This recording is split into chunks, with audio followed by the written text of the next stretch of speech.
Hi అండి, నమస్తే. Welcome back to Swathi kitchen. నేను మీ స్వాతిని. ఈరోజు ఈ వీడియోలో బొంబాయి కరాచీ హల్వాని ఎలా ప్రిపేర్ చేసుకోవాలో చూపించబోతున్నాను. జస్ట్ ఒక 10 నిమిషాల్లో ఈ స్వీట్ ప్రిపేర్ చేసుకోవచ్చు. చాలా సింపుల్గా ఉంటుంది. వంట రాని వాళ్ళు కూడా ఈజీగా చేసేస్తారు.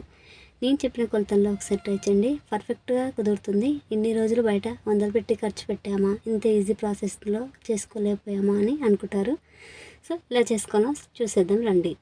ముందుగా ఈ హల్వా చేసుకోవడానికి ఒక బౌల్లోకి 1/2 కప్పు వరకు కార్న్ఫ్లోర్ వేసుకోవాలండి. అదే బౌల్లోకి 1 కప్పు వరకు వాటర్, అంటే మనం తీసుకున్న కార్న్ఫ్లోర్కి డబల్ అనమాట. డబల్ క్వాంటిటీలో వాటర్ అనేది తీసుకోవాలి.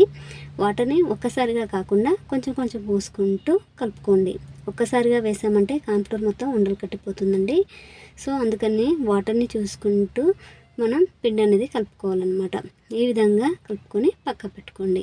ఇప్పుడు మరొక కడాయిలోకి 1 కప్పు వరకు షుగర్ వేసుకోవాలి. అంటే మనం తీసుకున్న కార్న్ఫ్లోర్కి డబల్ క్వాంటిటీ అనమాట.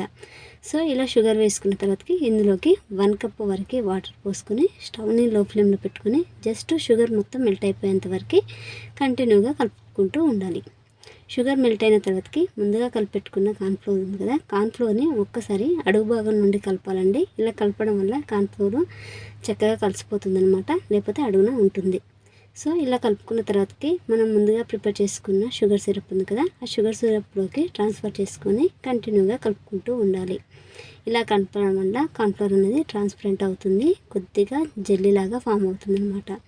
సో వీడియో క్లిప్లో చూసారు కదా, ఈ విధంగా కంటిన్యూగా కలుపుతూ ఉండాలి. ఒకవేళ కలపకపోతే అడుగు పట్టేస్తుందండి, ఎక్కడికక్కడ ఉండలుగా ఉంటుందన్నమాట. సో ఈ విధంగా కలుపుకున్న తర్వాతకి ఇందులోకి కొద్దిగా నెయ్యి వేసుకుంటూ కలుపుకుంటూ ఉండాలి.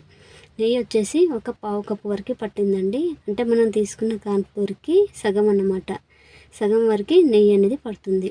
సో ఈ విధంగా నెయ్యి వేసుకొని కంటిన్యూగా కలుపుతూ ఉండాలి. అడుగు పట్టనివ్వద్దండి, అందుకని స్టవ్ని లో ఫ్లేమ్లో పెట్టుకొని కంటిన్యూగా కలుపుకుంటూ ఉండాలి. ఇన్ కేస్ మనం స్టవ్ హై ఫ్లేమ్లో పెట్టినా లేదా కంటిన్యూగా కలపకపోయినా హల్వా అనేది అడగంటిపోయి ఉండల్లాగా తయారవుతుందండి. ఇది ఒకటి గుర్తుపెట్టుకోండి.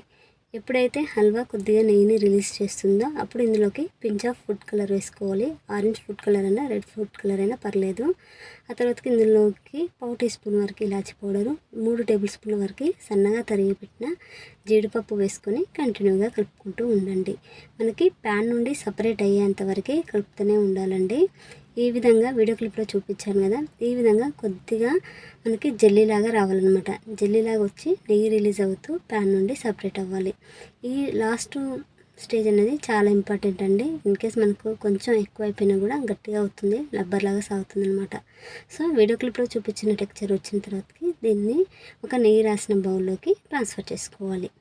ఇలా ట్రాన్స్ఫర్ చేసుకున్న తర్వాతకి గరిటెతో కానీ లేదా స్పాచులతో కానీ ఈవెన్గా స్ప్రెడ్ చేసుకోండి. ఇలా స్ప్రెడ్ చేసుకున్న తర్వాతకి సన్నగా తరిగి పెట్టిన డ్రై ఫ్రూట్స్, మీ దగ్గర ఏ డ్రై ఫ్రూట్స్ ఉంటే ఆ డ్రై ఫ్రూట్స్ వేసుకోవచ్చు. ఇక్కడ నేను బాదంని, జీడిపప్పుని సన్నగా తరిగి పెట్టి వేసుకున్నాను. ఇలా వేసుకున్న తర్వాతకి 1/2 అవర్ పాటు పక్క పెట్టుకోండి. కంప్లీట్గా చల్లారాలన్నమాట. ఇలా చల్లారిన తర్వాతకి వీడియో క్లిప్లో చూపించిన విధంగా కట్ చేసుకోండి. మీకు నచ్చిన సైజులో కట్ చేసుకొని ఒక ప్లేట్లోకి డిమౌల్డ్ చేసుకున్నారంటే బొంబాయి కరాచీ హల్వా రెడీ. చాలా సింపుల్గా చేసేసుకోవచ్చు కూడా. పిల్లలకు అయితే చాలా ఇష్టంగా తింటారు. వంట రాని వాళ్ళు కూడా ఈజీగా చేసేసుకోవచ్చు. ఇప్పుడు రాఖీ వస్తుంది కాబట్టి ఒకసారి నేను చెప్పిన ప్రాసెస్లో ట్రై చేయండి. ట్రై చేశాక మీకు ఎలా కుదిరిందో మీ ఫీడ్బ్యాక్ నాతోటి కామెంట్స్లో షేర్ చేయండి. అలాగే వీడియో నచ్చితే ఒక లైక్ కొట్టండి. మీ ఫ్రెండ్స్ అండ్ రిలేటివ్స్ తోటి షేర్ చేసుకోండి.